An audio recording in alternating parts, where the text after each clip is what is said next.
ਬਾਪ ਨੇ ਨਾ ਉਹ ਜੁੱਤੀਆਂ ਦੇ ਲਾਇਕ ਦੇ ਨੇ। ਮੈਂ ਪੁੱਛੋ ਕਿਉਂ? ਸਿਰਫ ਇਸ ਵਾਸਤੇ ਨਹੀਂ ਕਿ ਮੈਂ ਬਾਪ ਨਹੀਂ, ਮੈਂ ਇਸ ਤੋਂ ਆਰਾਮ ਨਾਲ ਕਹਿ ਸਕਦੀ, ਸਿਰਫ ਇਸ ਵਾਸਤੇ ਕਿ ਫੈਸਲਾ ਤੁਸੀਂ ਕਰਨਾ ਕਿ ਸਹੀ ਹੈ ਕਿ ਗਲਤ ਆ।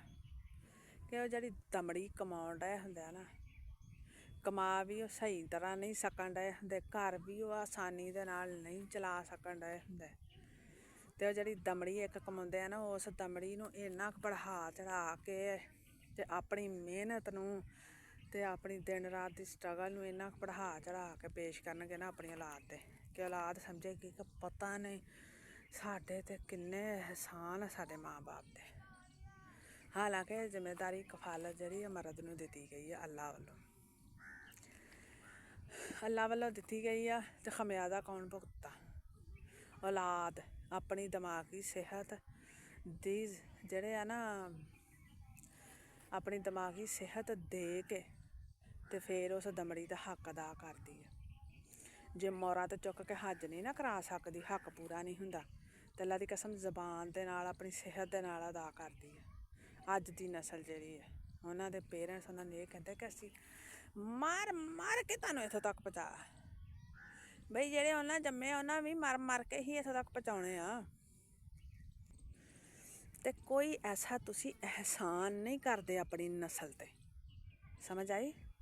ਅਹਿਸਾਨ ਉਹ ਹੁੰਦਾ ਕਿ ਜਿਹੜਾ ਅਗਲਾ ਸਮਝੇ ਜਾਂ ਅਗਲਾ ਆਖੇ, ਜਿਹਨੂੰ ਤੁਸੀਂ ਅਹਿਸਾਨ ਬੜ੍ਹਾ ਚੜ੍ਹਾ ਕੇ ਪੇਸ਼ ਕਰਦੇ ਜੇ ਆਪਣੀ ਨਸਲ ਨੂੰ, ਉਹ ਟਕੇ ਟੋਕਰੀ ਹੋ ਜਾਂਦਾ ਵਾ ਜਦੋਂ ਤੁਸੀਂ ਉਹਨੂੰ ਕਹਿੰਦੇ ਜੇ ਕਿ ਮੇਰਾ ਤੇਰੇ 'ਤੇ ਅਹਿਸਾਨ ਆ। ਬਈ ਉਹ ਕਾਹਦਾ ਅਹਿਸਾਨ ਹੋਇਆ ਜਿਹੜਾ ਤੁਸੀਂ ਜਤਲਾ ਦਿੱਤਾ? ਉਹ ਟਕੇ ਦਾ ਅਹਿਸਾਨ ਨਹੀਂ ਤੁਹਾਡਾ, ਸਮਝ ਆਈ? ਅਹਿਸਾਨ ਮੇਰੇ ਖਿਆਲ 'ਚ ਉਹ ਹੁੰਦਾ ਕਿ ਤੁਹਾਡੀ ਔਲਾਦ ਆਪਣੇ ਮੂੰਹ ਆਖੇ ਕਿ ਸਾਡੇ ਮਾਂ ਪਿਓ ਨੇ ਅਹਿਸਾਨ ਕੀਤਾ। ਜੇ ਕਮਾ ਕੇ ਦੇਣ ਡੇ ਜੇ ਨਾ, ਤਾਂ ਜ਼ਬਾਨਾਂ ਵੀ ਬੰਦ ਰੱਖੋ ਅੱਲਾ ਦੀ ਕਸਮ।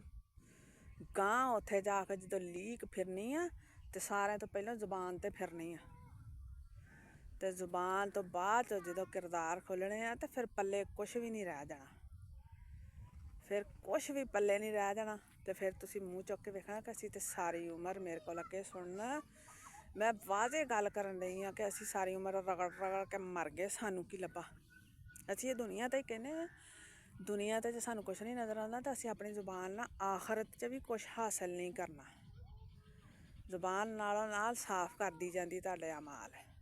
ਅਸੀਂ ਆਪਣੀਆਂ ਨਸਲਾਂ ਨੂੰ ਇੱਥੋਂ ਤੱਕ ਪਹੁੰਚਾਇਆ ਹੋਇਆ ਵਾ, ਸਿਰਫ ਆਪਣੇ ਅਹਿਸਾਨ ਜਤਲਾ ਕੇ। ਉਹ ਅਹਿਸਾਨ, ਉਹ ਜਿਹੜੀਆਂ ਜ਼ਿੰਮੇਦਾਰੀਆਂ ਅੱਲਾ ਨੇ ਤੁਹਾਡੇ ਮੋਢਿਆਂ 'ਤੇ ਸੁੱਟੀਆਂ ਨੇ, ਤੁਹਾਨੂੰ ਮਰਦ ਅਤੇ ਫੌਕੀਅਤ ਅਤੇ ਜਿਹੜਾ ਦਿੱਤਾ ਵਾ ਲਕਬ ਦਿੱਤਾ ਗਿਆ ਜੀ ਕਿ ਚਰਵਾਹਾ ਵਾ, ਅਤੇ ਬਾਕੀ ਭੇਡਾਂ ਨੇ ਅਤੇ ਮੁਖਤਲਿਫ ਚੀਜ਼ਾਂ ਨੇ ਨਾ, ਜਿਹੜਾ ਸਰਬਰਾਹ ਦਾ ਤੁਹਾਨੂੰ ਲਕਬ ਦਿੱਤਾ ਗਿਆ, ਅੱਲਾ ਦੀ ਕਸਮ ਜੇ ਤੁਹਾਡੇ ਕੋਲ ਛੀਨ ਲਿਆ ਜਾਏ ਤਾਂ ਟਕੇ ਦੀ ਔਕਾਤ ਨਹੀਂ ਮਰਦ ਦੀ। ਅਤੇ ਇੱਦਾਂ ਹੀ ਔਰਤਾਂ ਵੀ ਜਿਹੜੀਆਂ ਉਹਨਾਂ ਦੇ ਨਾਲ ਸ਼ਾਮਿਲ ਨੇਗੀਆਂ ਇਸ ਕਾਰੇ ਖੈਰ ਵਿੱਚ, ਉਹਨਾਂ ਕੋਲ ਵੀ ਜੇ ਔਰਤ ਦਾ ਲਕਬ ਛੀਨ ਲਿਆ ਜਾਏ ਨਾ, ਉਹਦੇ ਕੋਲੋਂ ਉਹਨੂੰ ਕਿਹਾ ਜਾਏ ਕਿ ਤੂੰ ਔਰਤ ਨਹੀਂ, ਅਤੇ ਲੱਗ ਲੋ ਜਾਣੀ ਅੱਲਾ ਦੀ ਕਸਮ ਮਿੰਟੋਂ ਪਹਿਲਾਂ। ਕਿ ਜੇ ਇਸ ਗੱਲ ਦੀ ਸਮਝ ਹੀ ਨਾ ਹੋਵੇ ਇਨਸਾਨ ਨੂੰ, ਆਪਣੀਆਂ ਨਸਲਾਂ ਨੂੰ ਬਰਬਾਦ ਨਾ ਕਰੋ ਇਹ ਕਹਿ ਕਹਿ ਕੇ ਦਿਨ ਰਾਤ ਕਿ ਅਸੀਂ ਤੁਹਾਨੂੰ ਖਾਣ ਨੂੰ ਦੇਣ ਡੇ, ਅਸੀਂ ਤੁਹਾਨੂੰ ਪਾਉਣ ਦੇਣ ਡੇ, ਤੁਸੀਂ ਕੀ ਸੋ? ਕਈ ਮਾਂ ਬਾਪ ਅਕਸਰ ਇਹ ਸੁਣਨਾ, ਤੁਸੀਂ ਤਾਂ ਮੂੰਹ ਦੇ ਕੀੜੇ ਸੋ। ਬੰਦਾ ਪੁੱਛੇ ਵੀ ਤੁਸੀਂ ਕੀ ਸੋ?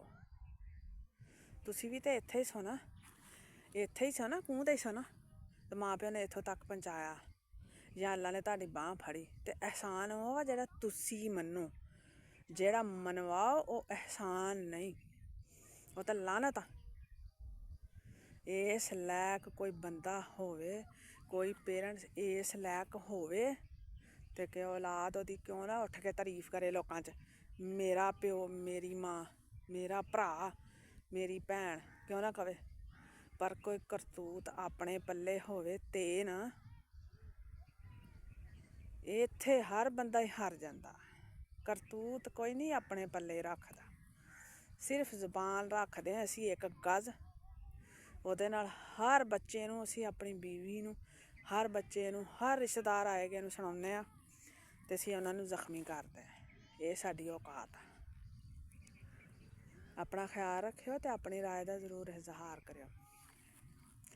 ਅੱਲਾ ਹਾਫਿਜ਼।